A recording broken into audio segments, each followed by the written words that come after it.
अस्सलामुअलैकुम। जैसा कि आप सबको पता है, ये माह सफ़र चल रहा है और अक्सर लोग इस महीने को मनहूस समझते हैं, लेकिन ये गलत फहमी है। और ज़माना जाहिलियत में लोगों की ऐसी सोच थी, लेकिन नबी करीम सल्लल्लाहु अलैहि वसल्लम ने इसकी तरदीद फरमाई है।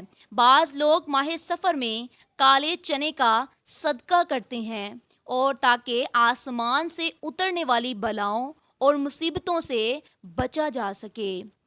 सदका खैरात करना तो बहुत अफजल और फजीलत वाला अमल जाना जाता है। रसूल सल्लल्लाहु अलैहि वसल्लम ने भी इसके बारे में इरशाद फरमाया है। और क्या इरशाद फरमाते हैं कि नेकी को कभी भी हकीर मत जानो, यानी आग से बचो, चाहे खजूर के एक टुकड़े के साथ ही सही। इसका मतलब क्या है, इसके पीछे हिकमत क्या है, नीज क्या इरशाद फरमाते हैं? नबी करीम सल्लल्लाहु अलैहि वसल्लम ने फरमाया कि ज़रा सी नेकी को भी तुम हकीर मत जानो, क्योंकि काले चने कि आप किसी भी चीज़ का सदका दे सकते हैं। यानी वो सदका लिबास का भी हो सकता है, काले चने का भी हो सकता है, किसी भी और चीज़ का हो।